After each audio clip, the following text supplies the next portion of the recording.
buscando un hilo conductor, y lo hemos dicho a lo largo, y ustedes lo han mencionado, de estos 2 días, y es un componente humano, de volver los ojos y centrarlos en el estudiante, en medio de todo esto que ha pasado, como lo decía Richard Culata, en una educación remota de emergencia donde tuvimos que responder a esto, y después de que ya llegan nuestros estudiantes nuevamente a las aulas, vemos esa necesidad otra vez de volver los ojos a lo humano y de pensar tantas cosas que son vitales en la educación. Vamos a cerrar con José Carlos Ruiz, con su plenaria Pensamiento Crítico y Pedagogía del Legado. Yo quiero que ustedes presten mucha atención porque habrán cosas en esta sesión que usted se va a llevar muy útiles para su vida. Y pues les cuento un poco quién es José. Es un reconocido profesor, filósofo, locutor, autor y speaker. Licenciado en Filosofía de la Universidad de Sevilla, es doctor en Filosofía por la Universidad de Córdoba, especializado en Filosofía de la Cultura y Pensamiento Crítico. Nos acompaña hoy con su plenaria Pensamiento Crítico y Pedagogía del Legado. Es colaborador en medios de comunicación y en la actualidad conduce, si ustedes no lo han buscado, búsquenlo aquí, que a todos se los he recomendado, la sección de radio que se llama así. Me encanta el nombre. Esta sección de radio se llama así: Más Platón, menos WhatsApp. Más Platón, menos WhatsApp. Y donde se transmite en el programa de radio de la cadena SER que se llama La Ventana. Además tiene su propio canal de YouTube donde sube contenido sobre filosofía, debates, entrevistas y cuenta con miles y miles de vistas. Ha publicado variedad de libros y artículos en el diario El Mundo, El País, La Vanguardia y muchos más. Y pues sus temas son pedagogía, pensamiento crítico y filosofía. Quiero que le den un caluroso aplauso a José.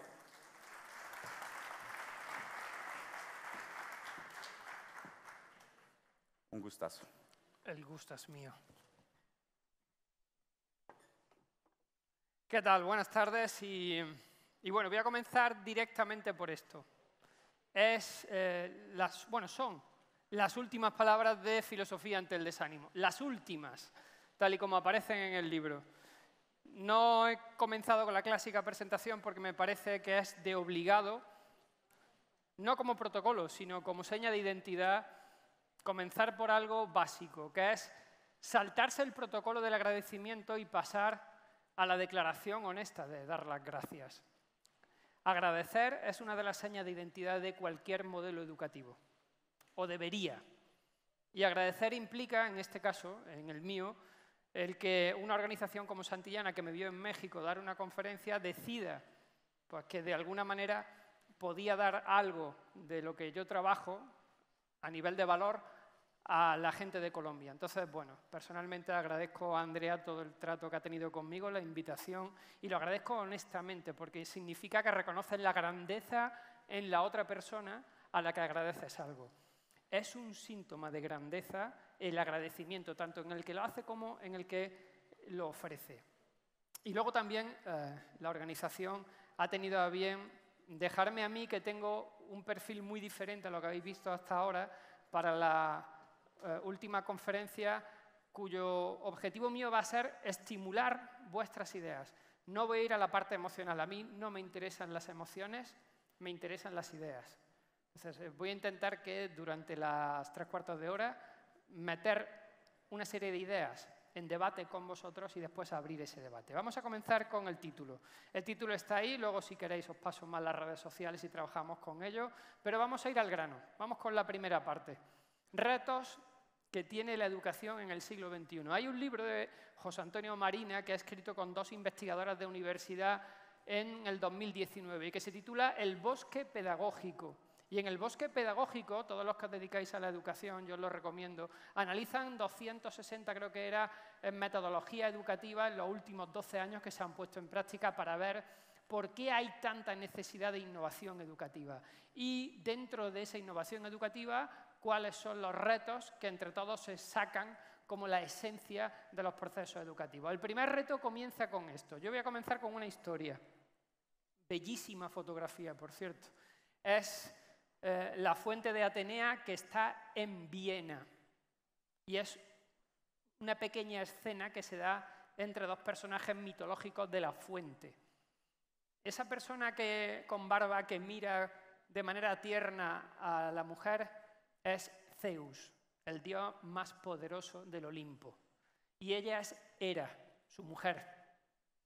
La escena representa una historia que me parece de una belleza exagerada para el siglo XXI y que la voy a aplicar también al primer reto de la educación contemporánea. La historia viene a decir algo parecido a lo que os cuento. En la Odisea cuenta Homero lo siguiente.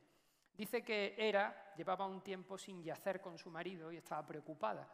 Entonces le miente al marido y le dice, oye Zeus, voy a bajar del Olimpo al océano, que voy a hablar con Océano y con Tetis, que los quiero convencer de una cosa, ya volveré, ¿no? Y ella se va de allí y se busca a la diosa más bella de todas, que era Afrodita. Afrodita es la diosa de la belleza. Y le dice a Afrodita, Afrodita, yo quiero acostarme con mi marido, pero necesito que me ayudes a ponerme guapa. Y cuenta Homero, en una paginita, cómo ella, de manera muy delicada, se va poniendo el vestido que Atenea le ha fabricado. Y dice que ese vestido tiene unos tirantes muy, muy bonitos que se enganchan con unos círculos de acero en los hombros. Cuenta cómo le hace el peinado y le pone un lazo. Cuenta cómo se ponen las sandalias muy delicadas. Cuenta que se le cae el cinturón por debajo de la cintura pegadito y al final, bueno, hace una descripción de cómo se arregla ella para ir a ver a Zeus tan bonita que al final le dice a Afrodita, mira, voy a hacer una cosa, te voy a dar mi cinturón. Afrodita tenía el cinturón con el que enamoraba a todo el mundo.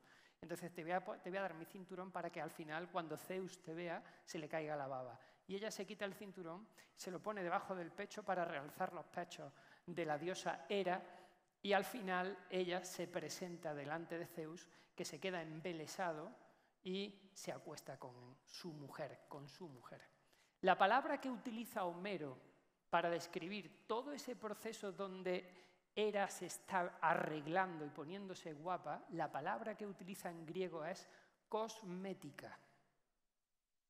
Cosmética en griego está compuesta por dos palabras. Cosmos significa orden y ética son los valores. Es decir, la cosmética es cuando los valores están ordenados y están equilibrados y esa persona te parece bella.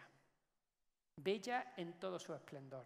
¿Cuál es el primer reto que se descubre en el siglo XXI en el plano educativo? Pues es este.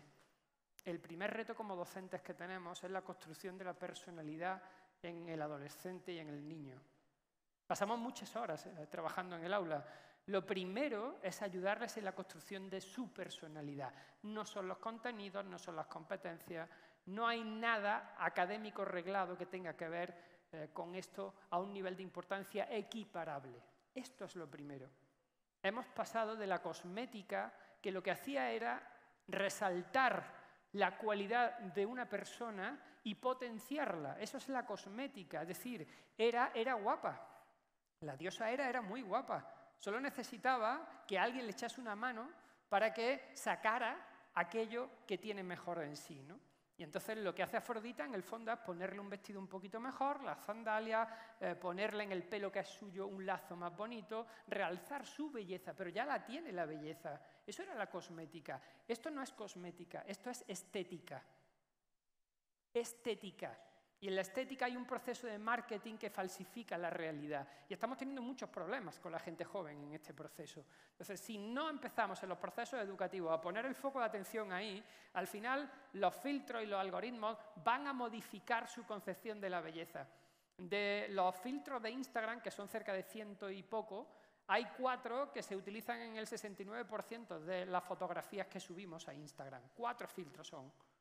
Eso implica que cada vez que un adolescente nuestro ve una fotografía en Instagram, es muy probable que tenga uno de esos filtros, que uno hace que la cara se quede más morenita, otro te estrecha los pómulos y te deja como la cara más delgadita, en fin, los 4 filtros más básicos de Instagram que todo el mundo usa. Bueno, ¿qué conlleva esto? Conlleva que la estética se pone por encima de la cosmética, porque la estética lo que te viene a decir es, si utilizas esos filtros, tu cara se te queda así, pero tu concepción de la belleza empieza a modificarse porque estás consumiendo imágenes que son homogéneas, no hay diversidad, hay homogeneidad, porque siempre son los mismos filtros que se aplican.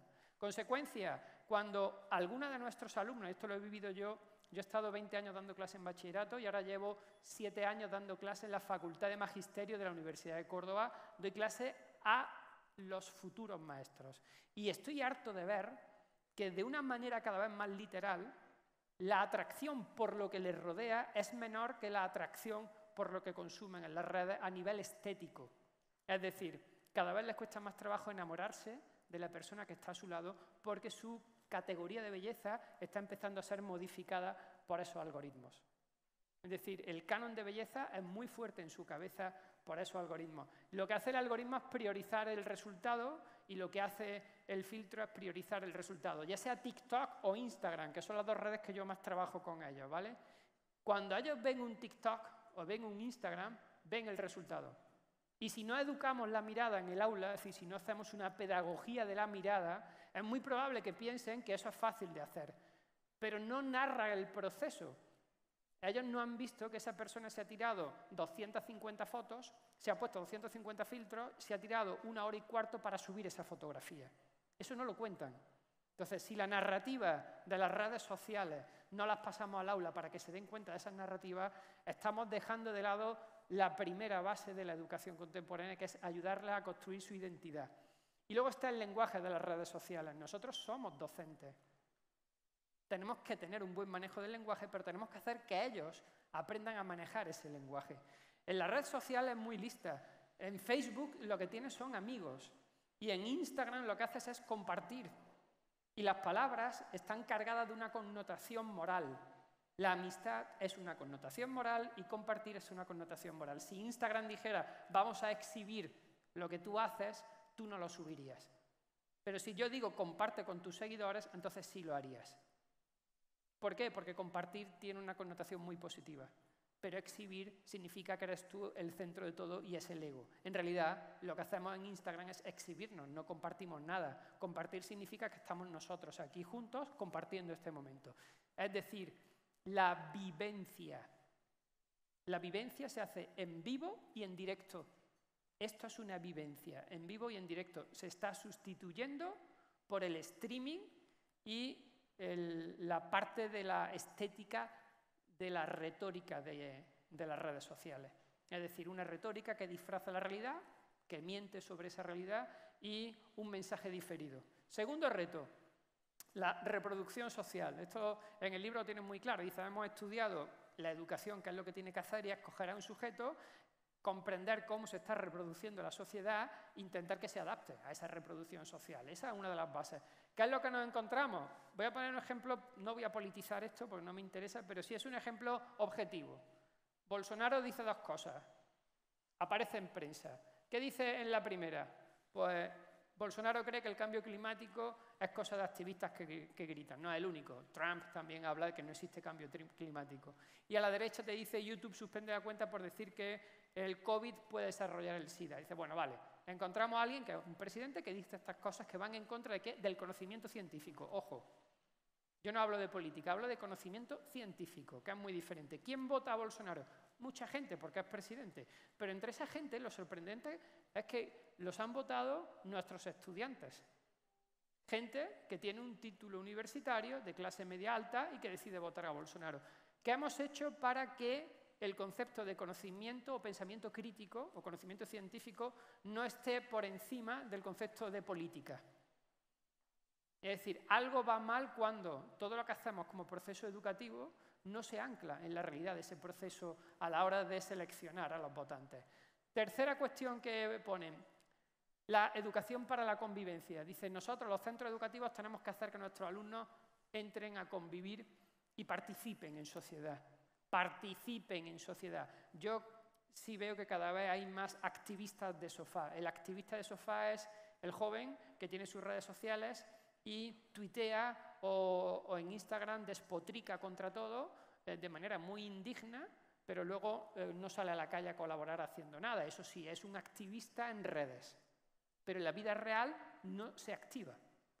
Los griegos tenían un término precioso, los atenienses en especial, para definir a la persona que no se preocupaba de los asuntos públicos. Lo llamaban idiotas.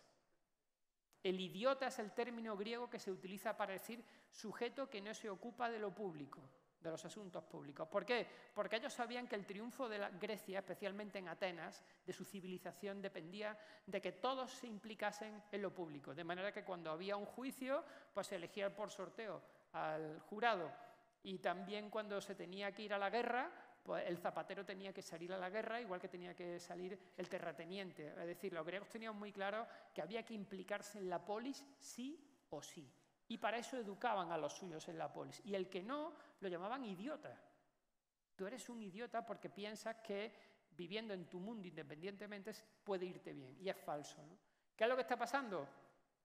Si yo os pidiera aquí que levantarais la mano, no lo voy a hacer, ¿vale? Porque tampoco quiero meterme en cuestiones muy personales. ¿Cuántos de vosotros tenéis asociaciones de antiguos alumnos activas en vuestros centros educativos? Pues seguramente sean muy pocas manos. Esto se está perdiendo. Asociaciones de alumnos que sean activas en los centros educativos. Si os dijese cuántos de vuestros alumnos están implicados en realidad en los consejos escolares, yo no sé aquí cómo están, pero en España 1/3 del consejo escolar, que es el órgano más importante del colegio, 1/3 lo ocupan los alumnos. Los alumnos ni vienen ni se presentan como candidatos. Y en tercer lugar, los consejos de estudiantes en universidad. Hace 20 años, quien movilizaba la sociedad en las calles eran los consejos de estudiantes en las universidades, que se implicaban en política y movilizaban a la gente. Y los profesores estaban allí diciendo, oye, pues esta gente está interesada por lo público. Hemos abandonado, como docentes, la responsabilidad de hacer que ellos no sean idiotas. Y si son idiotas en el sentido griego de la palabra es porque nosotros no nos hemos preocupado de educarles en ese consejo de estudiantes. En decirle cuando entran al centro educativo, oye, aquí tenéis un consejo de estudiantes que se moviliza muy bien, que os va a decir cuáles son vuestros derechos y vuestros deberes, que está aquí para acogeros y para llevar vuestras demandas al equipo directivo. Y cuando acabéis, tenemos una asociación de antiguos alumnos que todos los años se reúne para hacer cosas que generen comunidad educativa. Estamos muy preocupados por la innovación educativa y resulta que esto, que antes se hacía con cierta frecuencia, ha desaparecido y no nos preocupa a ninguno. No estamos educando para los retos del siglo XXI, para los retos educativos. El reto educativo no es el machine learning, no creo que sea ese el principal reto educativo. Luego veremos por qué. Educar para el mundo laboral es el cuarto por orden. Es decir, si tuviéramos que jerarquizar, la cuarta sería, oye, tú tienes que insertar a este chaval o a esta chavala en el mundo laboral. Entonces le tendrás que dar unas competencias laborales. Y dices, vale, estupendo. ¿Vamos a hablar de qué? De motivación, de corazón y de vocación. Eso lo he escuchado aquí yo hoy mucho y ayer. Corazón, vocación, motivación. Aquí tenéis una noticia en España 2015. El trabajo que nadie quiere. Ser sexador de pollos significa que ganas 5.000 euros o dólares al mes. Al mes. Os estáis equivocando de trabajo. 5.000 dólares al mes. ¿Y qué hace un sexador de pollos? Se sienta en la fábrica, llegan un montón de pollitos, los coge, le mira el culo y dice, esta es pollito, esta es pollita, esta es pollito, esta es pollita. Es decir, sexa los pollos. Diferencia el macho de la hembra. Pues por hacer eso, cuando termina el mes, cobra 5.000 dólares. Que en España está muy bien. Un profesor en España está en torno a los 1.800. 2.000 como mucho. Si tiene antigüedad, 2.500. O sea que ganan el doble y en algún caso el triple que un docente. ¿Por qué no hay jóvenes que sexen pollos? Bueno, cuenta la noticia que para sexar bien los pollos no es fácil, porque son muy chiquititos y verle aquello como que no es sencillo, se necesita 1 año de prácticas. Entonces tú llegas a la fábrica, lo cuentan muy bien todos los jóvenes que han ido. Siempre hay, en España hay un montón de jóvenes que se presentan a esto.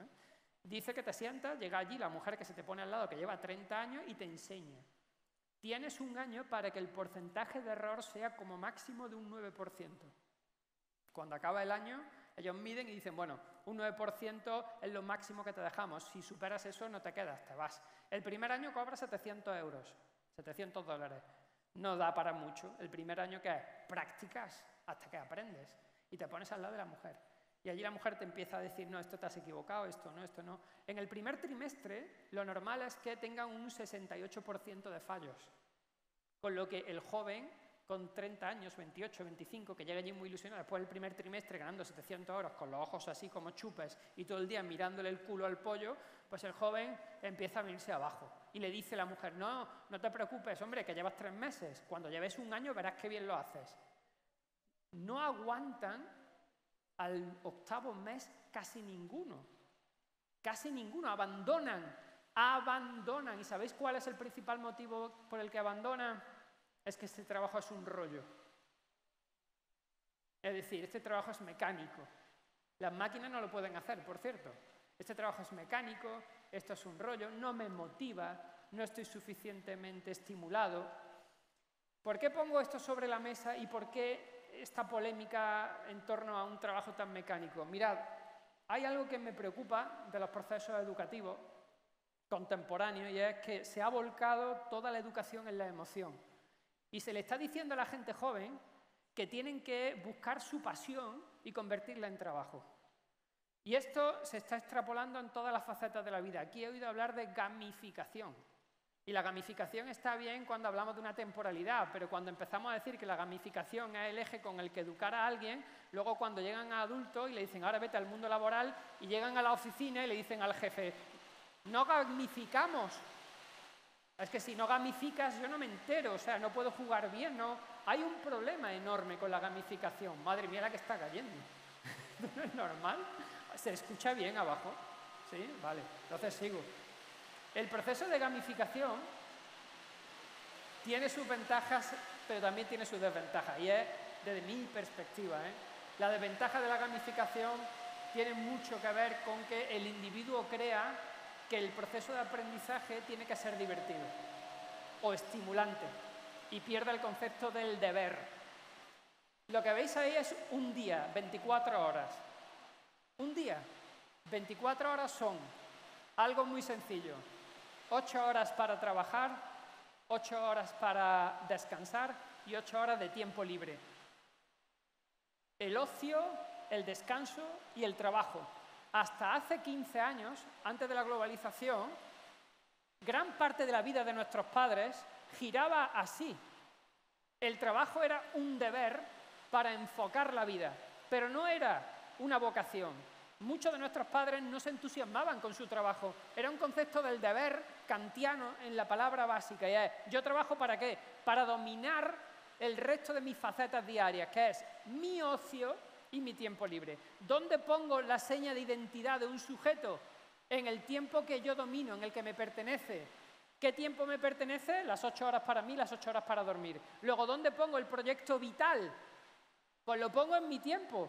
Pero si ponemos el proyecto vital en el trabajo, hacemos que la gente se empiece a evaluar exclusivamente por su rendimiento y su vocación laboral.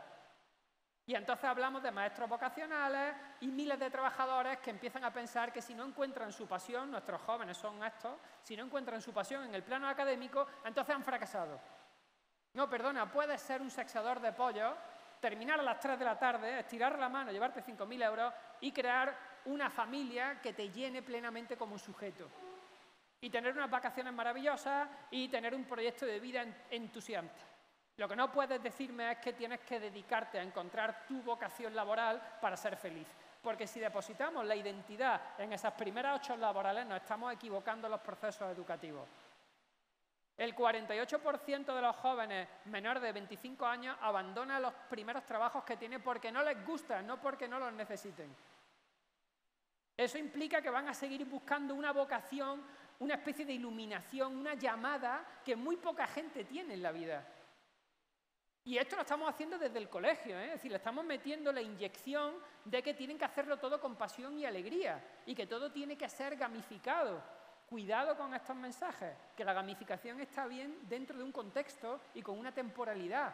Pero si empezamos a meterle el proceso de vocación en el mundo laboral, ya nadie disfrutará de la vida como antes lo hacían nuestros padres. Porque empezarán a exigirle rendimiento incluso al tiempo libre. Y esto está pasando. Sí, le exigimos rendimiento al tiempo libre. Queremos que nuestro tiempo libre sea productivo en vez de deleitarnos con él, que es un problema serio. Luego, lo que os voy a poner ahora es un pequeño vídeo chiquitito, 1 minuto y medio, de Tony Wagner. Tony Wagner es un maestro, director de colegio en Estados Unidos, que durante 9 años consigue que su colegio se ponga en los primeros en los rankings de Estados Unidos. Y entonces llega Harvard y le dice a Tony Wagner: mira, te vamos a rescatar y te vamos a abrir un laboratorio de innovación educativa para que investigues cómo trasladar esto al plano docente en todo Estados Unidos. Y Tony Wagner se va y le pregunta a 200 empresas y 150 asociaciones nacionales qué es lo que necesitan que se eduque en los colegios para que les llegue a ellos ese material. Y dice lo siguiente: habilidades para el siglo XXI. ¿Para qué? Para construir ciudadanos, ¿eh? Son las siguientes. Trabajar, aprender y ser ciudadano del siglo XXI se han unificado. Son las mismas habilidades. Verás, hay gente que hace largas listas, pero yo creo que al final se reduce a un par de cosas. Un estudiante debe aprender a pensar de manera crítica. Esto significa, según mis investigaciones, que los estudiantes deben saber hacer muy buenas preguntas. Hoy en día, saber hacer buenas preguntas es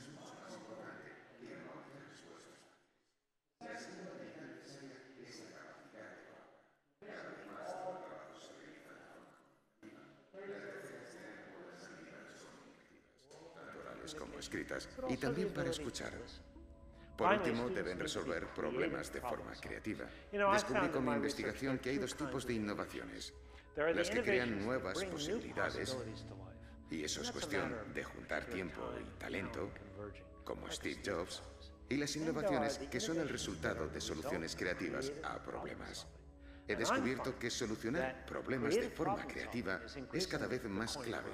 Es la habilidad más demandada. Esas son las 4 habilidades importantes, pero además creo que hay un par de disposiciones importantes. Los hábitos de la mente, los del corazón también, la capacidad de ser empático, creo que es muy importante en el mundo actual, esencial para el buen trabajo en equipo. Perseverancia, tenacidad, autodisciplina, por supuesto, pero también es necesaria una fuerte visión moral de la vida, una noción de lo que está inherentemente bien o mal. Creo que estas son las cualidades y habilidades más demandadas en el mundo laboral, y son las mismas que se necesitan para el aprendizaje como ciudadano. Mundo laboral y ciudadano. Es decir, lo último me ha encantado, no lo voy a hablar ahora, pero dice: hace falta una fuerte visión moral de la vida, educar a la gente con una visión moral de la vida. A ver, me hubiese gustado, lo que pasa es que es complicado, pero no he oído hablar de la moralidad de las nuevas tecnologías. Es decir, cómo pueden modificar la percepción moral, la implementación de nuevas tecnologías en el aula. Es un tema para analizar, lo que pasa es que no tengo tiempo para todo. Vámonos con la primera. Dice: la primera habilidad que se solicita desde el mundo laboral y desde el mundo social, la primera es pensamiento crítico. ¿Cuántos centros tenéis pensamiento crítico como asignatura en vuestros currículum? Yo os lo diré: ninguno. Ninguno. Yo estoy luchando porque en las Islas Canarias metan la asignatura que se llama pensamiento crítico. Me está costando mucho. Pero hemos hecho proyectos ya en Córdoba, se ha publicado un libro, con 6 centros educativos que voluntariamente han trabajado esto. Pero es la primera.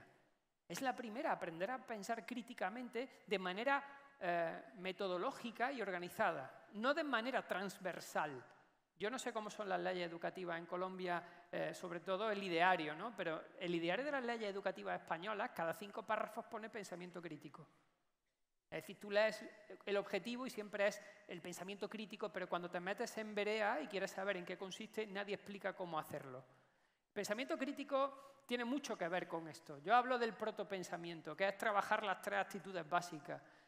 Proto significa antes de, es decir, antes de que el alumno aprenda a pensar bien, tenemos que trabajar el asombro, la curiosidad y el cuestionamiento, unidas antes de que empiece a pensar. Cada vez es más complicado que la gente se asombre de nada, pues imaginaros nuestros alumnos que están saturados de imágenes. Ellos están con una saturación en el consumo de lo visual tan grande que es complicadísimo que se consigan asombrar de algo. Así es que hay que recuperar el asombro en lo cotidiano, no en lo excepcional. En lo excepcional asombrarse es sencillo. En lo cotidiano significa que hay que reconfigurar la mirada en el aula hacia las cosas que rodean su día a día y que son realmente mágicas porque no se sabe explicar. ¿Alguien me sabe explicar aquí cómo funciona un boli Bic? Un boli Bic, el boli Bic azul para escribir, un bolígrafo sencillo, básico. No es sencillo explicarlo. Cuando cogéis el émbolo y lo desmontáis en clase y veis cómo se inyecta la tinta en ese plastiquito, entendéis la magia del bolígrafo que hace que siempre esté preparado para escribir. Y esa tontería tan inmensa que ellos lo utilizan a diario pasa desapercibida en el 99% de los casos, con lo que la creatividad y la innovación luego es muy difícil de establecer porque son incapaces de mirar lo cotidiano con otra perspectiva. Están esperando solamente lo excepcional. Y eso tiene que llevarle a una curiosidad y sobre todo al arte de hacer buenas preguntas, el cuestionamiento. Durante 2 años trabajamos una asignatura que era la pedagogía de la cuestión, que significaba que nuestros alumnos aprendieran a hacer buenas preguntas. Descubrimos, yo con alumnos de infantil, primaria, secundaria y bachillerato, y luego lo hice yo en la universidad, y con docentes, hicimos cursos de formación de pensamiento crítico. Descubrimos una cosa muy curiosa. Ante una misma situación, cuando se le solicitaba a la gente que elaborase preguntas sobre lo que se estaba viendo, qué preguntas estimula una fotografía, por ejemplo, a partir de los 14 o 15 años se había estancado el nivel de análisis. Eso significaba que un profesor mío, con 48 años, hacía preguntas muy parecidas a las que me hacía un alumno con 16. ¿Por qué? Porque nadie nos ha enseñado a hacer preguntas. No existen asignaturas para aprender a preguntar. ¿Cómo vas a enseñar a pensar críticamente si nadie se ocupa de las preguntas? Gamifiquemos. Hagamos innovación educativa, pero no vayamos a lo esencial. Cuidado que estamos perdiendo el enfoque, es decir, estamos mirando mucho hacia el futuro. Tengo la sensación de que en todas las conferencias educativas a las que asisto están muy preocupados por la parte más tecnológica, pero se nos está olvidando la parte más básica, que es aprender a pensar. A la derecha está el cuento de Coca-Cola, Coca-Cola y las gafas asombrosas, que es el cuento que trabajamos con los niños y que después se puso en circulación para maestros y padres, y maestras y madres. En Coca-Cola es una niña que no tiene mucho interés y entonces, él, hablando con su abuelo, le dice, ¿cómo puedo ser curioso? Le dice el abuelo, despertando tu interés. Y entonces Coca-Cola dice, ¿pero qué pasa? ¿Que el interés está dormido? Pues si hay que despertarlo, la frase te lo está diciendo, despierta el interés de alguien. Dice, bueno, pues eso es lo complicado, despertar el interés, ¿no? Y no lo estamos haciendo bien desde el plano educativo. La segunda es habilidades comunicativas, lo decía ahí. Y nuestros alumnos tienen que saber comunicarse bien, expresarse bien y también escuchar bien. Aquí tenéis 2 noticias muy básicas de estos 2 últimos años. Los primeros es el empobrecimiento del lenguaje, pero es que en la segunda noticia te lo dice, los niños que pasan más tiempo con las pantallas, podríamos resumir todo eso en pantalla, tienen un lenguaje más pobre. En el Quijote hay 25.000 palabras. En 1975 se usaba una media de 5.000. En la actualidad los adultos usan una media de 800 y nuestros adolescentes 400. 400 palabras de media. ¿Cómo vas a articular un pensamiento de manera decente si no tienes vocabulario? Si la comprensión del lenguaje la tienes muy limitada. ¿Qué está pasando con la comunicación? Pues lo que pasa con la comunicación es que cada vez está más mediatizada. Es decir, no la hacemos aquí, en esta vivencia en vivo y en directo, sino que entre lo que yo voy a decir y el receptor, en medio hay una puñetera pantalla. Mediatizar significa poner en medio. Cuando algo está mediatizado, es que algo se ha puesto en medio. Y cuando se pone en medio, ¿qué hace? Separa. Una pantalla separa, no une. Por mucho que os digan que une, una pantalla separa. No es lo mismo que tú y yo estamos tomando una cerveza a que estemos haciendo una videoconferencia tomando una cerveza en nuestra casa cada uno. No es lo mismo. Entonces, mediatizar implica que la comunicación se hace en muchos casos y entre ellos cada vez más en diferido. Y los adultos estamos ya en esta vía. En diferido es, yo te voy a mandar una nota de WhatsApp, la grabo, no termina de quedarse bien, la borro, vuelvo a pensarla, la grabo, no termina de quedarse bien, a la 5ª nota que ya se me queda como yo quería, te la mando. Ahora tú la escuchas cuando te dé la gana y vuelve a hacer lo mismo que yo 5 o 6 veces hasta que dejas la cosita bien y me la mandas, ¿no? Y así lo que estamos haciendo es empobrecer la calidad de pensamiento porque mediáticamente estamos separándonos del plano de lo inmediato. El emoticono ha venido a restar vocabulario a nuestros jóvenes. La palabra emoticono significa emoción más icono. Es decir, una emoción que se representa por un icono, icono, ¿vale? Si yo puedo representar emociones con dibujitos, no necesito buscar las palabras para expresártelas. No necesito buscar las palabras para decirte lo que siento en un momento dado, sino que te mando directamente los emoticonos y con eso me ahorro la búsqueda de la expresión verbal. Esto hay que trabajarlo en clase. Tenemos que empezar a darles vocabulario. Y yo sé que esto no es muy tecnológico ni muy moderno, pero que nuestros alumnos estudien al día 2 palabras de vocabulario, las contextualicen, las utilicen y vayan sumando todos los días 2 palabras más de vocabulario, no sería mala idea. ¿Hace cuánto que no hacéis esto en el aula? Porque los profesores de inglés sí le dan vocabulario obligado para estudiar. ¿Qué ha pasado con el castellano? ¿Qué pensáis? ¿Que por infusión le va a venir las palabras?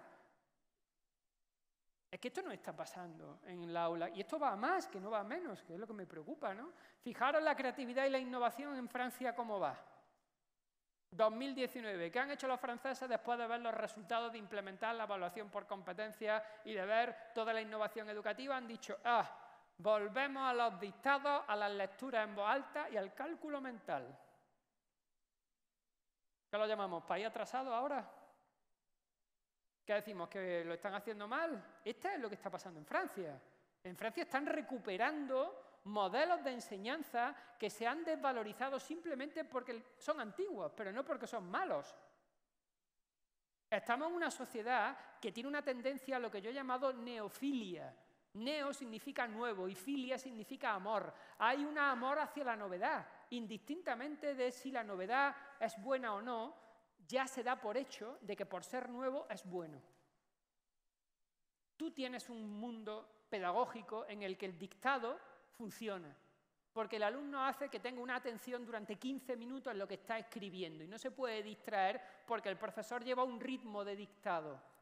Y si se distrae y pregunta, te riño, con lo que entonces te voy a tener trabajando la atención 15 minutos mientras yo te dicto algo y tú vas escribiendo. Y toda la atención está ahí cerrada. Y luego lo vamos a hacer en voz alta, vamos a leer en voz alta, no en voz baja, en voz alta. Y vamos a ir pasando la lectura, es decir, lo que se ha hecho de toda la vida, que porque sea de toda la vida no significa que sea malo. Vamos a ver, ya es que estas cosas a veces me ponen hasta de mal humor. Platón en la Academia, siglo V antes de Jesucristo, enseñaba a sus alumnos así. Y en el siglo XIX se enseñaba a los alumnos así. ¿Qué pasa? Que del siglo V de Grecia al siglo XIX no ha cambiado la humanidad 1 millón de veces. ¿Cambió el sistema educativo? Pues apenas. ¿Por qué? Si el mundo era completamente diferente. Pues quizá porque funcionaba esa parte. ¿Y por qué la hemos desechado nosotros? Es una pregunta que quiero dejaros ahí porque a mí me preocupa mucho el hecho de que todo sea crear e innovar y eso implique desechar cosas que no sabemos por qué la hemos desechado, ¿no? Ya os digo, Francia en el 2019 ha vuelto a meter esto, ¿no? Y lo dice aquí en la noticia, ¿eh?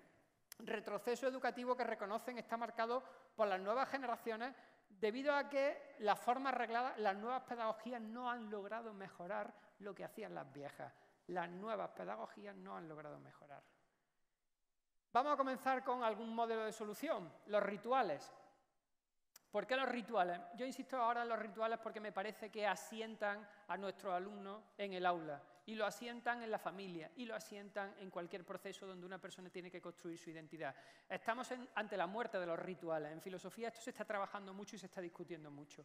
¿Por qué desaparece el ritual? Pues porque antes el ritual implicaba que la seña de identidad que se hacía en la familia o que se hacía en un colegio, en un aula, iba a perdurar durante un tiempo y al final el individuo, fuese donde fuese, llevaba esa seña de identidad consigo. Hoy la separación de la brecha generacional está consiguiendo que nuestros alumnos no tengan identidades cercanas. Es decir, en las tutorías que yo tenía en bachillerato era muy doloroso ver que algunos de mis alumnos me decían que su padre era un chupatintas porque se dedicaba a hacer números. O que su madre era una fracasada y tú le decías, pero ¿cómo puedes opinar así de tus padres? Y es que no tenían referencias cercanas de aquellos que le habían dado un ritual en su vida y habían perdido esa narrativa, ¿eh? ¿Cómo se elabora? Bueno, voy a comenzar con cosas muy tontas, pero los que sois maestros de... Bueno, si habéis trabajado en infantil y primaria o tenéis los centros en infantil y primaria, sabéis que las señas de infantil y los maestros que son de infantil insisten mucho en el ritual en los primeros cursos académicos, para que el niño se calme.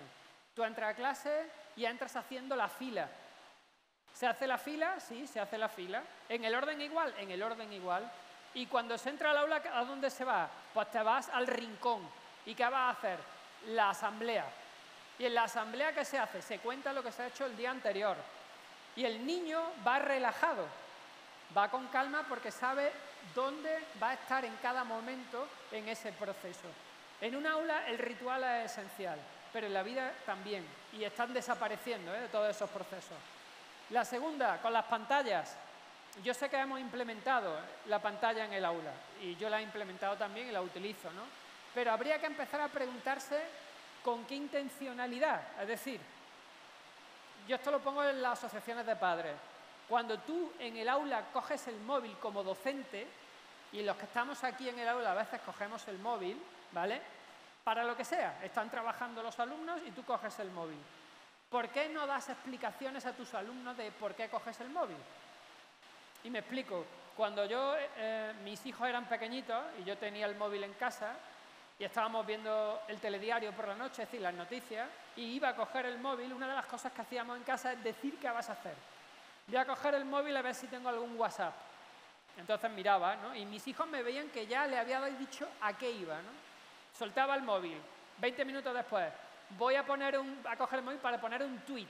Porque yo uso Twitter mucho, ¿no? Entonces voy a poner un tweet. Y a veces me pregunta a mi hijo, ¿por qué, papá? Digo, pues porque estoy haciéndome publicidad. Entonces ponía el tweet, ya está. A los 20 minutos, voy a coger el móvil para ver las noticias. Pero esto lo decía. Es decir, cuando uno coge una pantalla, educa para que el otro sepa que hay una intencionalidad cuando se coge la pantalla. Porque si no educas en esa intencionalidad, al final ellos ven que la pantalla se coge sin intención, con lo que la pantalla es quien se apodera de ellos, no a ellos de la pantalla. Entonces, si tú habitúas a un niño desde pequeño a que cada vez que se acerque con una pantalla lleve la intención de lo que va a hacer en esa pantalla, el niño entenderá que aquello es un utensilio para un fin que va después de la pantalla. Si no lo educas con esa intencionalidad, es la pantalla quien educará al niño, que es diferente, ¿eh? Y creo que está pasando. ¿Qué esperas encontrar? ¿Qué pretende aportar? Esto va con los adolescentes. Es decir, cuando se publica algo en redes, una de las cosas que nosotros hacemos es siempre pregúntate, cuando vas a una red social, ¿qué esperas encontrar? Y si vas a subir algo, ¿qué esperas aportar? Porque cuando tú le dices a un adolescente que vas a aportar una foto de tú aquí en las camelias haciendo tal, ¿qué esperas aportar? Generalmente lo saben, nada. Simplemente a mí exhibiéndome en tal sitio. Y dices, vale, pues ya está. Si lo tienes claro no hay problema, pero que tengas claro que esto es una exhibición. Esto tiene que ver con la generación de rituales. ¿Qué ha pasado y por qué se pierden? Bueno, pues porque hoy se lleva mucho más la ceremonia que el ritual, porque la ceremonia es más fácil. Hay unas cosas que hacer, tú las imitas, las haces y ya está. No hay una evaluación más allá de lo básico. El enseñarles a pensar. Esto tiene mucho que ver con enseñarles que tienen una faceta que no siempre es positiva en la vida, que tiene que ver con el lecho de Procusto. Procusto es alguien, no sé si conocéis el mito, Procusto era un gigante que tenía un hotel donde tenía una cama y entonces su obsesión era que todo aquel que venía a dormir al hotel encajase en la cama, encajase a la perfección, en tamaño, de manera que cuando el huésped se acostaba, Procusto se acercaba y si le salían los pies, se los cortaba para que encajase. Y si el hombre era muy chiquitito, lo estiraba y lo descoyuntaba para que encajase. ¿Eso qué significa? Significa que en muchas ocasiones nosotros empezamos a educar con nuestra teoría de lo que vamos a hacer en educación. Y entonces lo que buscas son noticias y vídeos que refuercen tu idea previa de lo que llevas en la cabeza. Es decir, que si tú piensas que gamificar es muy bueno, vas a ir a los cursos de gamificación, vas a leer noticias de gamificación, vas a ver en YouTube gamificación, pero no se te va a ocurrir buscar qué tiene de malo la gamificación. ¿Por qué? Porque tu sesgo de identidad te autoconvences a ti mismo y al final entras en narrativas sin pensamiento crítico. Es decir, no piensas sobre las decisiones que estás tomando en tu aula porque crees que son las mejores, ¿no? Cuidado con esto, ¿no? Entonces yo siempre les digo a los docentes que entran en este mundo que, hombre, que tienen que ser realistas, pero con ellos y sembrar en ellos el realismo. ¿Tú cómo puedes decir, lo que pasa es que no me ha dado tiempo de discutirlo, pero cómo puedes decir que la gamificación, por ejemplo, a nivel de bachillerato o en universidad, hace que el alumno sea mejor alumno cuando luego se va a encontrar un mundo real muy difícil de gamificar. Todo el mundo quiere aprender jugando. Platón dice en la República, en el capítulo 2, los niños hasta los 7 años tienen que aprender jugando. Jugando, y lo dice, hay que dejarlos jugar. Pero a partir de los 8 años tienen que empezar a interiorizar deberes. ¿Queréis que hablemos de deberes? Esa palabra no la he oído aquí en los 2 días. El deber. En España, hace 2 años, tuvimos una polémica porque los padres empezaron a quejarse de los deberes. De los deberes, que no había que mandar deberes. Y allá, bueno, ¿y cómo reforzamos el conocimiento? Cuando tienes 30 alumnos en un aula no te da tiempo a revisarle a todos lo que han hecho y entonces necesitas un tiempo extra en casa para que el alumno trabaje por sí solo y cree un hábito. ¿Le va a gustar? Pues no, pero es que el deber no se premia, el deber tampoco se castiga, el deber se hace. Y esto no lo estamos entendiendo, porque si tienes que estudiar, tienes que estudiar, y esto es un deber. Y al final tiene que ver con aceptar esa parte negativa de la vida. Estudiar, yo lo he puesto ahí como pensar. Pensar y amar viene a ser lo mismo. El amor significa, desde el punto de vista griego, que conoces a la otra persona. Es decir, filia, filo, se dice que es amor, pero también es amistad. Implica que te metes en la cabeza de la otra persona y la aceptas como es porque la has comprendido. Puedes amarla o no amarla, pero al menos consigues comprenderla. Hay un mito muy bonito, cuenta Platón cómo nace Eros, el dios del amor. Y lo cuenta porque dice que se nos olvida la segunda parte, que es esta. En el Olimpo nace Afrodita, la diosa de la belleza. Y celebran una fiesta inmensa los dioses. Y está el dios Poros. El dios Poros es el dios de la oportunidad. Es el dios de la alegría. Y estaba bebiendo ambrosía celebrando el nacimiento de Afrodita.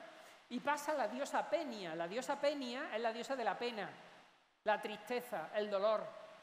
Y la diosa Penia se asoma y ve que Poros está borracho, medio dormido, y dice, esta es la mía, me voy a acostar con él. Y se acuesta con Poros. La diosa Penia, la diosa de la pena, hace el amor con Poros. Y de esa unión nace Eros, el amor.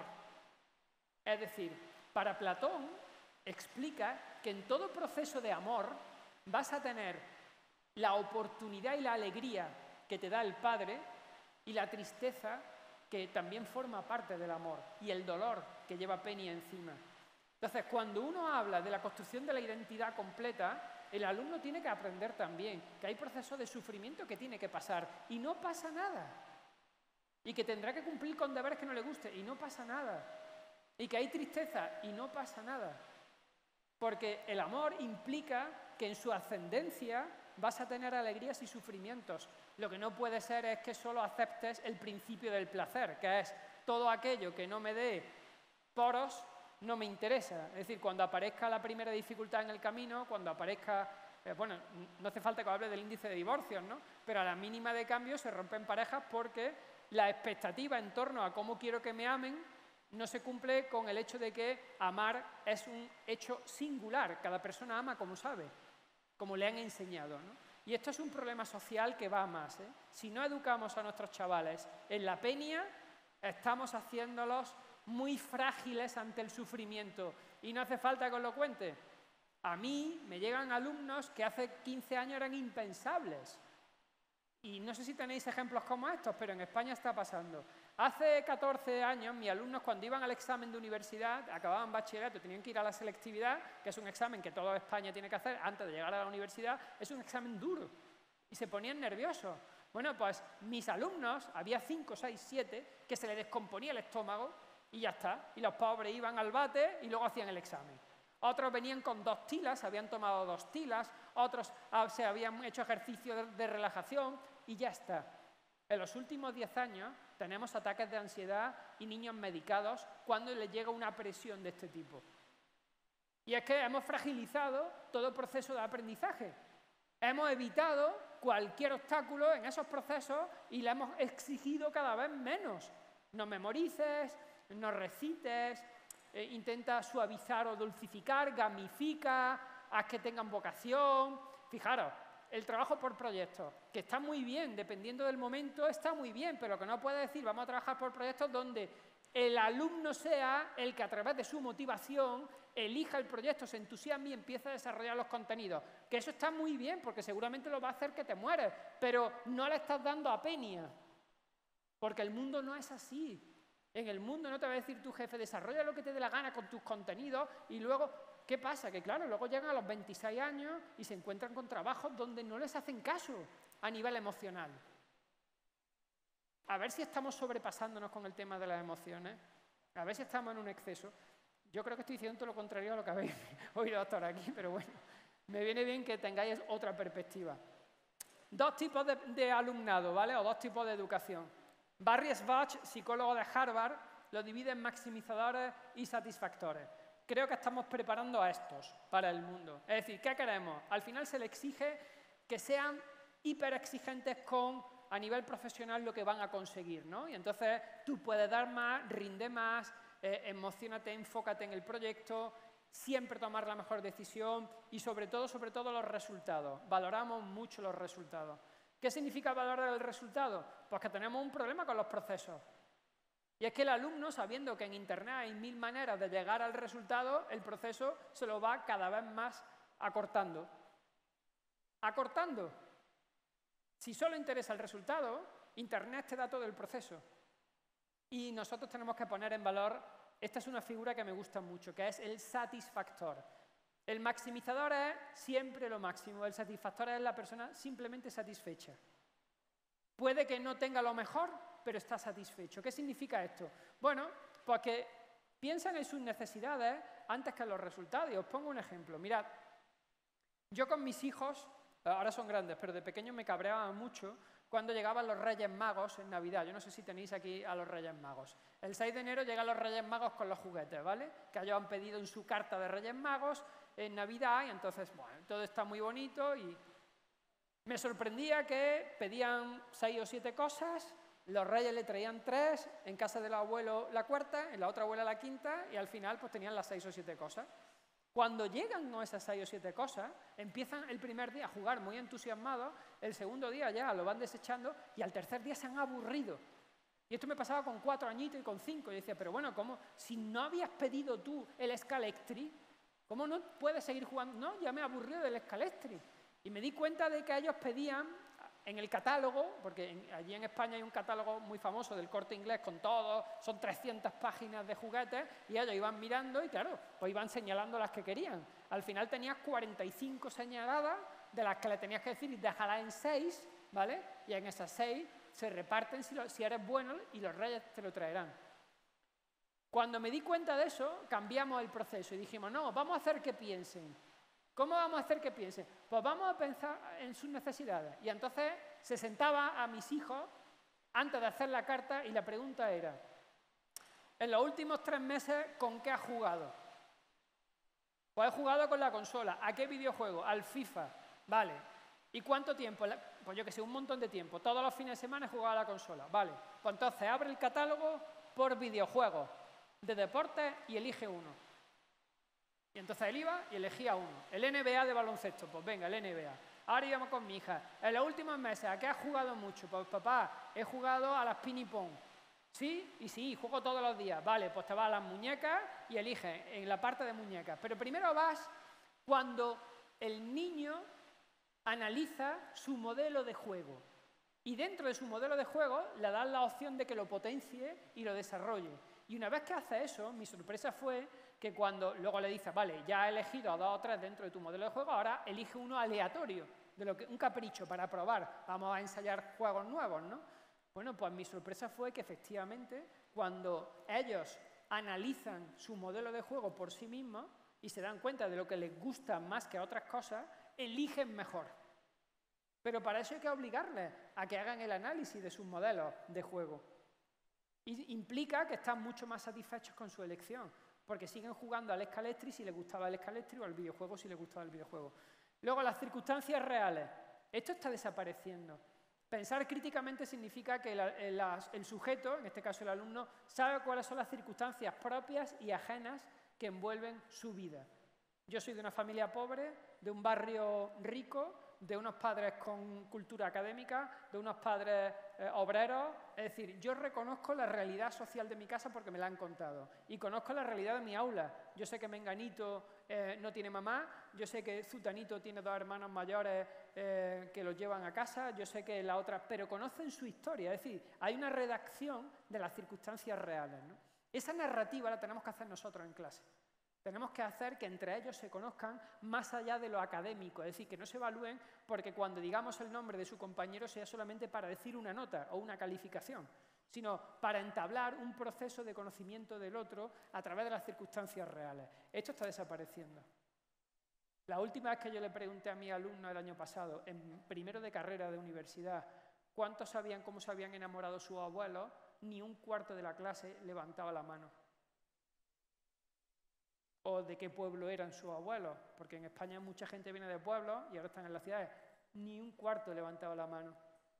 Esto hace 15 años, una pregunta que llevo haciéndola desde que comencé a dar clase, ¿eh? Hace 15 años, 3/4 partes de la clase conocían la historia de su familia, de sus abuelos, de sus bisabuelos y de sus padres, de cómo se enamoraron, cuándo, etcétera, etcétera. Es decir, ¿qué estamos haciendo? Estamos perdiendo esa narrativa con ellos de la realidad que les rodea. En el aula y fuera del aula. Luego la autoestima, que lleguen a sus propias conclusiones, y luego el proceso frente al resultado. ¿Cómo valoras el proceso? ¿Cómo consigues tú valorar el proceso dentro de un aula? Yo lo valoro siempre en el tema de las notas, lo valoraba con mis hijos antes de abrir el boletín de notas. Es decir, ellos llegaban en Navidad con las notas, se las dan en una cartita cerrada y tenían prohibido abrirlas. Entonces, cuando llegaban a casa, dejaban la carta cerrada y les decíamos, ¿dónde queréis que lo celebremos? Y ellos nos decían, en el Foster Hollywood. Y así estuvimos durante 8 o 10 años yendo al puñetero Foster Hollywood a celebrar las notas. Cuando veníamos, abríamos el sobre. Y entonces veíamos, si ha suspendido una, hay que reforzarla, a ver cómo la ha reforzado, hablamos con ellos, quiere un profesor particular, quiere hablar con, tú crees que sale solo y tal. Si le había ido muy bien, pues nada, muy bien, palmadita en la espalda y poco más. ¿Pero qué se celebra? Se celebra el proceso, es decir, todas las tardes habéis venido a casa, os habéis sentado a las 6 de la tarde y hasta las 8 habéis estado haciendo las fichas, las tareas, habéis venido a cantarme la lección, todas las puñeteras tardes. Así es que nos vamos a celebrarlo y luego veremos el resultado de lo que habéis hecho. Pero a mí lo que me interesa es que vosotros evaluéis el proceso. Tú has venido a clase todos los días, has estado aquí tomando nota, cada vez que te preguntabas has tenido las tareas hechas. ¿Cómo no voy a poner en valor eso? ¿Cómo voy a poner en valor solamente el resultado final?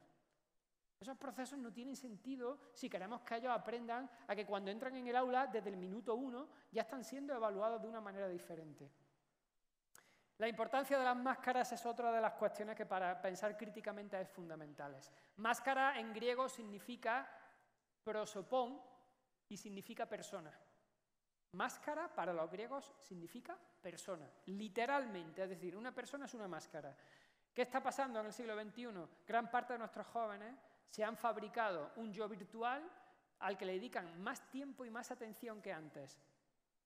Como le dedican más tiempo y más atención, empiezan a pensar que ese yo digital tiene que ser el éxito frente al yo real. Y empiezan a presentarse con una sola máscara. Y es, yo soy así, si te gusta bien y si no te gusta lo siento, porque soy auténtico.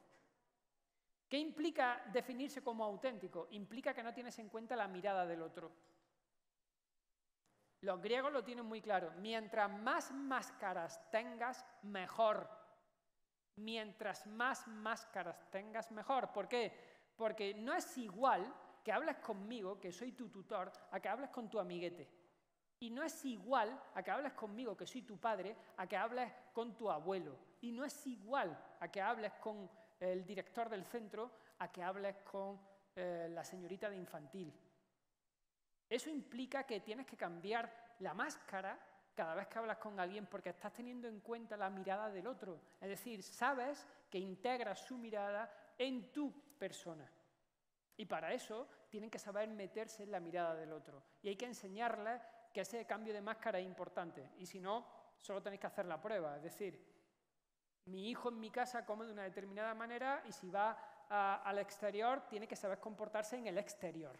En casa, si quieres comer con pantalones cortos y descalzos, bueno, pero si vamos fuera no te lo permito.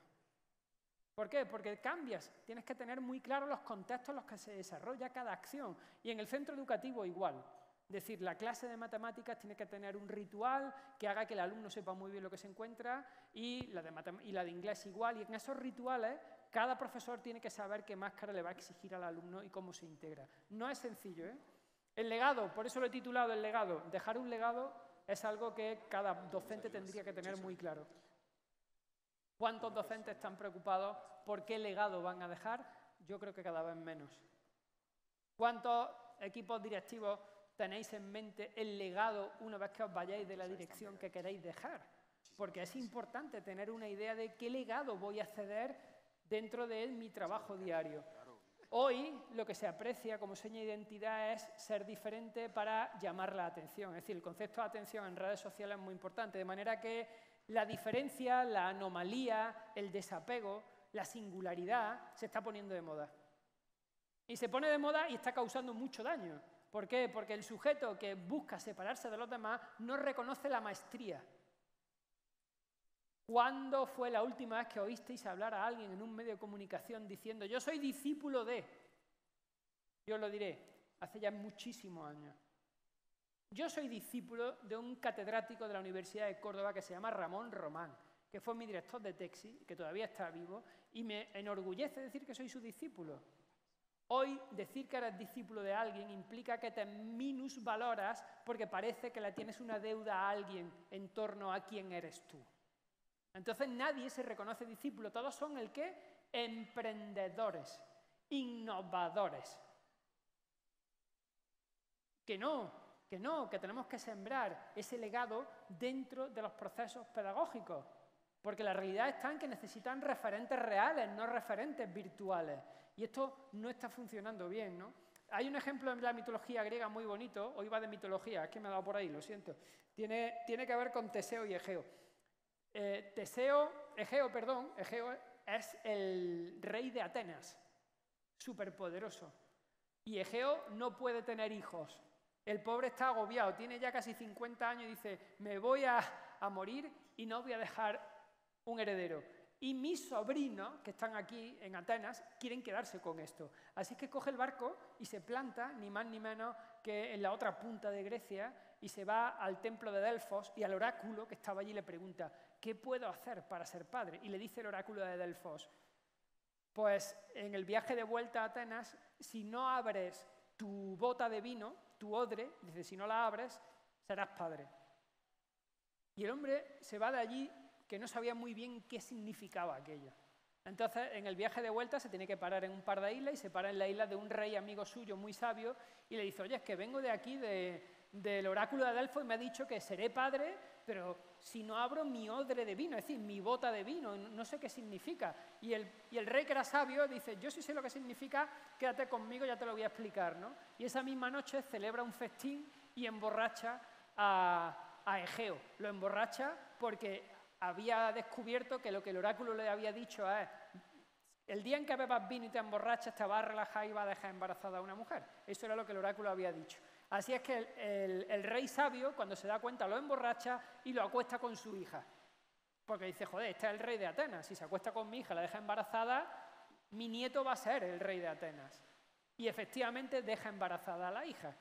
Entonces se pone muy contento Egeo y dice, joder, voy a ser padre por fin. Y tienen a Teseo. Teseo es su hijo. Cuando nace Teseo, el rey de Atenas dice, te vas a quedar aquí en la isla con tu madre y con tu abuelo, que es un rey muy sabio, y vas a crecer con tranquilidad. Yo me voy a Atenas y no voy a decir nada de esto, porque como vengas conmigo, tú y el bebé vais a morir, porque mis sobrinos están deseando heredar.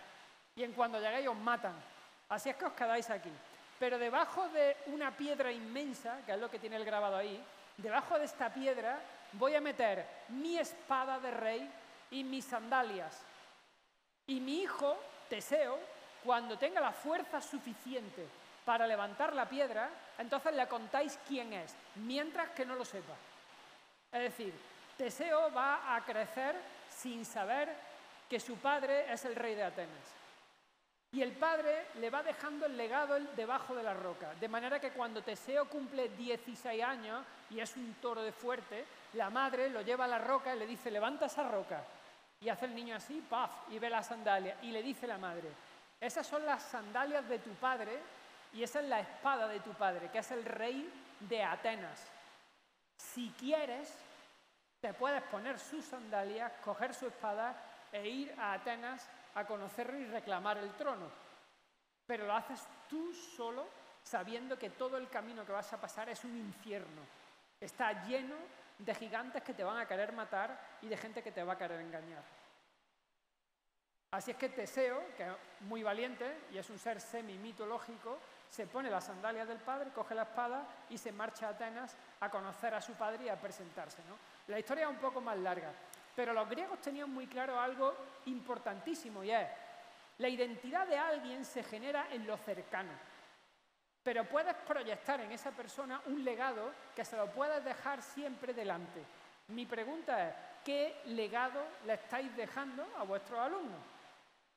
Para que decidan si lo cogen o no lo cogen.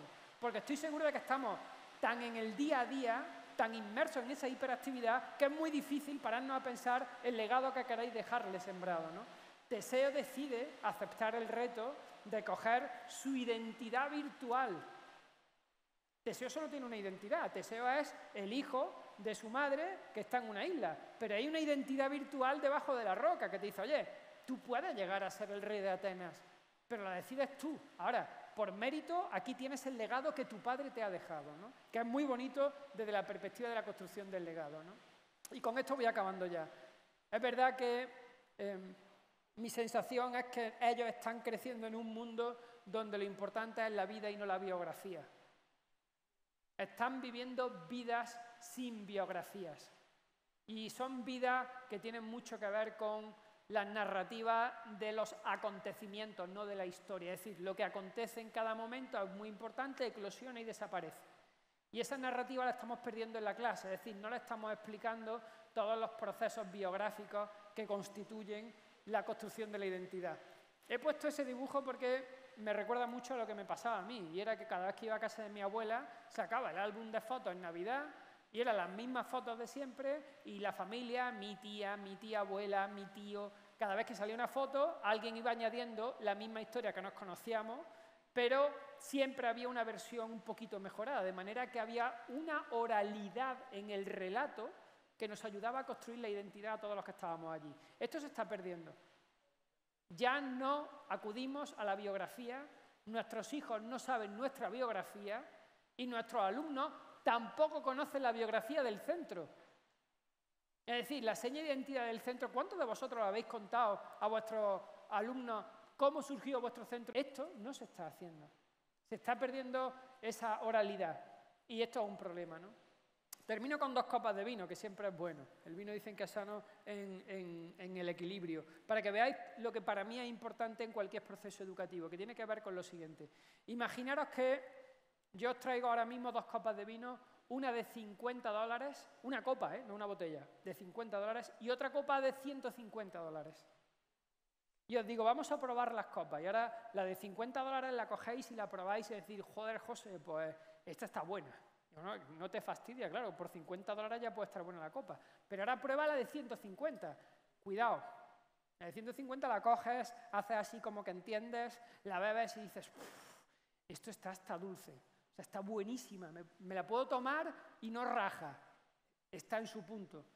Y digo, bien, te han gustado las 2 copas, no hay ningún problema. Ahora vamos a hacer lo siguiente. Durante 3 meses, a todos, os llevo a un curso intensivo de cata de vinos. 3 meses. De lunes a viernes. Y durante 3 meses vamos a aprender qué tipo de uva lleva el vino, dónde ha estado cosechado, en qué barrica se ha guardado, qué tipo de color debe de tener si es joven o añejo, etcétera, etcétera. 3 meses y os convertís en alguien que sabe de vinos, bastante. Y os vuelvo a traer aquí. Y os vuelvo a poner las 2 mismas copas. Y digo, veréis, copa de 50 euros. Y entonces ya que sabéis bastante de vino, cogéis la copa de 50 euros, la movéis un poco, la aireáis, veis el color y dices, este color, este vino es un Rioja casi seguro. Y lo leéis y, wow, y se os caen 2 lagrimones porque huele aquello a olivo que está cerca de la vid y que tiene una tierra, y estáis reconociendo los olores. Y decís, joder, es que este olor es increíble, yo esto no lo había notado antes. Y cuando probáis la copa de 50 euros, me decís, José, esto está espectacular, espectacular. Y digo, vale, y ahora vais a probar la de 150 euros, que la botella son 3.000 euros, ¿vale? La de 150 dólares la cogéis y nada más cogerla os tiembla ya la mano, porque sabéis que vais a probar un vino único en el mundo y vuestro paladar está muy bien trabajado. Y lo oléis y en aquel momento estáis ya degustando algo que antes no degustasteis, que es un sabor extraordinario. Y cuando probáis la copa de 150 dólares, tenéis un orgasmo intelectual. Habéis probado el mismo vino que hace 3 meses. El vino no ha cambiado. Lo único que he hecho es cultivaros el gusto. Cultura viene de cultivo. Y la base de cualquier proceso educativo está en cultivar al individuo para que sepa apreciar los productos de la educación que le damos. Si no saben apreciar los productos de la educación que les damos, es que estamos haciendo mal nuestro trabajo. Y para que lo sepan apreciar hay que darle los 3 meses de cata intensivo, aunque no les guste mucho, pero tienen que aprender y oler 1000 cosas, aunque digan, estoy ya cansado de oler, yo ya no distingo nada. Y dice, bueno, descansa hoy, mañana seguimos, pero seguimos oliendo. Y tú vas a distinguir los tipos de uva. ¿Por qué? Porque el que accede a la cultura tiene una emoción superior al que no accede a la cultura. Es decir, el que no tiene el cultivo hecho, te bebe el vino y dice, ¡ah, qué bueno! Y en ese momento los que estamos aquí decimos todos, ¡ah, pues sí que está bueno, sí! Pero este que está a la derecha, que ha hecho los 3 meses de cata, cuando nos mira piensa, pobres desgraciados, se están perdiendo un sabor que no van a saber apreciar. El que se cultiva tiene una emoción más que nosotros no tenemos. Tiene una capacidad de deleite de la vida superior a los que no nos cultivamos. Nuestros alumnos tienen que apreciar la cultura. Así es que no se os caigan prendas en apretarles lo que le tengáis que apretarles, porque llegará el momento en el que ellos se den cuenta de que eso les ha dado una capacidad de comprender y disfrutar mejor los productos de nuestra cultura. Lo que habéis hecho durante esta hora, que os acabo de dar de chapa inmensa, es poner vuestra atención en mí como un préstamo, que lo he dicho en muchas ocasiones. La atención se presta, no se regala. Entonces, vosotros me habéis prestado la atención y en teoría tendría que devolverla o bien igual de como estaba o, a ser posible, enriquecida.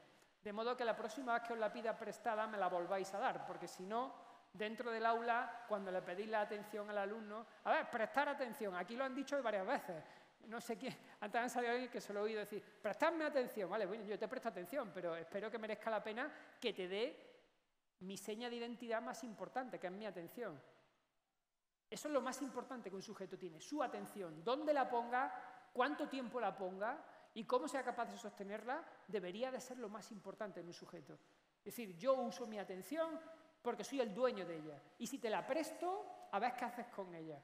Cuando le pedís vuestra atención a los alumnos o a vuestros profesores, ¿qué hacéis con su atención? ¿Qué hacéis? ¿Les regañamos? ¿Les damos órdenes?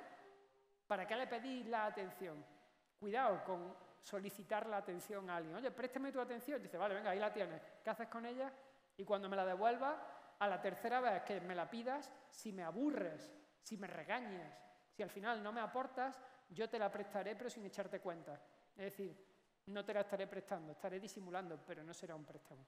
Espero que este préstamo de atención que me habéis hecho, ahora que os la devuelva, esté enriquecida. Así es que muchas gracias por todo y nos vemos en la cena. Gracias, José. Tenemos un par de preguntas, José. Perfecto, muy bien. Me parecen pocas. Gracias. Vamos a empezar con Vanessa. Vanessa, ahí está, Vanessa. Aquí atrás, aquí atrás, aquí atrás, aquí atrás. Sí, está ahí, está ahí. Vanessa Carvajalino, desde Cartagena, del canadiense de Cartagena. Primera pregunta. Gracias, Vanessa. Hola, buenas tardes. Hola, Vanessa. Un rol bastante Bruno en medio de todo este Bueno, si no viste Encanto, a todos los que nos ha tocado ver 900 veces Encanto, un rol bastante Bruno en medio de todo el Congreso. Una preguntita, cuando hablabas de que estabas promoviendo que el pensamiento crítico fuera una asignatura en las Islas Canarias, hablaste de que ha sido un reto, de que has tenido muchos obstáculos. ¿Cuáles han sido esos no? ¿Cuáles han sido esos peros que has encontrado en ese camino? Principalmente políticos. O sea, el principal problema está en que las leyes educativas están muy preconfiguradas por órganos centrales que diseñan planes de estudio que quedan fuera de asignaturas que tú puedas ofertar a nivel individual. Yo lo oferto a nivel individual. Luego entro en un colectivo. Intentamos que se ponga como algo oficial. Pero para que se ponga oficial, todos los grupos políticos se tienen que poner de acuerdo. Y hay muchos grupos políticos que, si no están gobernando, no quieren que el que gobierna se ponga la banderita de ser el primero que pone pensamiento crítico como asignatura. Entonces me estoy encontrando con que yo no firmo con un gobierno, en este caso con el gobierno de las Canarias, que voy a implantar la asignatura hasta que no estén de acuerdo todos los grupos políticos. Y como no se ponen de acuerdo, es imposible implantarlo desde esa perspectiva. ¿Por qué hago esto? Pues lo hago porque si yo ahora consigo que una comunidad autónoma de mi país ponga pensamiento crítico en primaria como asignatura, y no se han puesto de acuerdo todos los grupos políticos, cuando el grupo que está gobernando caiga, el siguiente que suba la quita. O sea, a mí no me interesa politizar la asignatura. A mí lo que me interesa es que dentro de un marco legislativo todo el mundo esté de acuerdo en decir, oye, vamos a meter una asignatura de este tipo. Ese es el primer problema. Y el segundo son los docentes. ¿En qué sentido? En el que si yo meto una asignatura de 1 hora a la semana, que es lo único que pido, se la tenemos que quitar a alguien. Y entonces empiezan los de matemáticas, dicen que no, los de lengua dicen que no, los de inglés dicen que no, Es muy difícil. ¿Qué es lo que nosotros hicimos? Bueno, yo conseguí 6 colegios voluntarios con maestros que venían a mi casa, donde le di una pequeña formación muy basiquita, le di las fichas para trabajar y le di la metodología. Y ellos, que eran tutores de primaria, que tenían muchas horas con su grupo, a lo mejor tenían 15 horas a la semana con su grupo, sí se podían permitir el lujo de seleccionar en qué hora cada semana iban a trabajar la asignatura. Lo hicimos todo un año, lo evaluamos, vimos el progreso del alumnado, fue espectacular, tardamos 5 meses en que arrancasen a pensar bien, ¿eh? 5 meses tardamos, pero estuvo muy bien porque una vez que comenzaron, eclosionaron. Y lo recogimos en un librito que se llama El arte de pensar para niños, ¿no? Pero fue una labor voluntaria. Entonces, institucionalizar esto me está costando muchísimo, muchísimo. Okay. Básicamente esos son los problemas. Muchas gracias, Vanessa. La segunda pregunta, Rafael Gómez, del Colegio Claustro Moderno de Bogotá. Rafael, Gracias. adelante. Bueno, primero, gratitud, para empezar también por el mismo lado. Sobre todo porque parece que el lunes no hay que llegar a cambiar todos los colegios. Eso tiene que llenarnos de un poquito de tranquilidad después de haber escuchado todo lo que hemos escuchado estos 2 días. Segundo, una suposición. Creo que plantea una interesante tensión entre lo antiguo y lo nuevo, que a muchos preocupará y a otros alentará. Es una suposición. Y la pregunta va hacia, ¿no será que vamos muy rápido en términos de tecnología y de innovación frente a lo que hemos estado logrando en los últimos años y más con lo que acaba de suceder? Que parece que nos va a llevar, así no queramos, a volver un poquito hacia atrás. Tengo para otra conferencia con esto que me has dado, ¿eh? A ver, voy con la primera parte. No hay una tensión entre antiguo y nuevo. Simplemente he intentado poner en valor lo antiguo dentro de lo contemporáneo, porque a veces se nos olvida que no estamos innovando demasiado, que ya hay gente como los griegos que tenían muy claro que era lo importante en la vida. Lo que he intentado hacer en esta conferencia es poner el foco en un sitio donde sabía que nadie iba a ponerlo en las charlas anteriores, porque íbamos a hablar de tecnología. Pero la tecnología, que es la segunda parte de tu pregunta, que vamos muy rápido, la tecnología en griego significa tekné, y tekné significa artesanía. Es decir, yo creo que necesitamos todavía un rodaje casi artesano para que cada uno, dentro de su aula, con sus características, sepa moldear esa artesanía. Desde la perspectiva tecnológica, yo uso las tecnologías. Si habéis visto mis redes sociales y le habéis echado un ojo, yo uso mucho redes sociales. Me parece un instrumento muy bueno para profesionalizar las cosas. Pero no veo nada negativo en el buen uso de la tecnología. No veo nada negativo. Sí veo algo muy preocupante y es cómo narices estamos llegando a la tecnología sin haber hecho una pedagogía de la mirada. Es decir, si no hemos enseñado a nuestros alumnos a mirar pantallas, ¿cómo narices le vas a dar pantallas? Hago un pequeño paréntesis. Cuando uno mira Facebook, la narrativa de Facebook es muy concreta y no tiene nada que ver con la de Instagram. Cuando uno abre Instagram, el modo en el que narran las cosas es diferente. Y si va a TikTok, es otro mundo. Es decir, cada red social tiene una narrativa muy singular. Cuando tú abres una novela y te pones a leer, tu actitud hacia la novela es voy a disfrutar. Entonces leo tranquilamente y estoy pasando un buen rato. Cuando vas a un ensayo, tu actitud ante el ensayo es coges tu lápiz y ya vas en tensión subrayando, despacito, a ver esta idea. Tu actitud hacia el ensayo es distinta. Y cuando te doy un poemario de Federico García Lorca, te lees un poema precioso, lo disfrutas, te paras, lo relees, lo dices en voz alta con la sonoridad y tu actitud cambia. Es decir, todos son papeles y letras, todos están contando algo, pero hemos conseguido que la gente que se acerca a eso cambie su actitud cuando se acerca. Sin embargo, con la pantalla no hemos educado esto. Todo el mundo se acerca a Facebook igual que a Instagram e igual que a TikTok. No hemos educado la narrativa de la pantalla en el aula. Entonces yo no entiendo, a mí me supera, que no hayamos planteado una asignatura en primero de primaria a 6 años, 7, 8, 9, que se llame pensamiento crítico visual. Vamos a enseñaros a leer pantallas, porque las narrativas son diferentes. Entonces cuando el alumno se acerca a una pantalla y ve un TikTok, ya debería de tener una actitud diferente a cuando ve Instagram. Su actitud debería de ser distinta. Pero como no lo estamos educando en eso, pues nos estamos encontrando con que quizás parece que va muy rápido la tecnología, pero quizás somos nosotros los que vamos muy lentos en los procesos de aprendizaje de esa tecnología. De nada. ¿Hay más preguntas? No hay me más lanzáis en la preguntas. cena. ¿No hay más? No, Solo dos. José, Vale. Iba a pero dirigir yo, te queremos estás tú. expresar nuestra gratitud. En la cena os veo luego.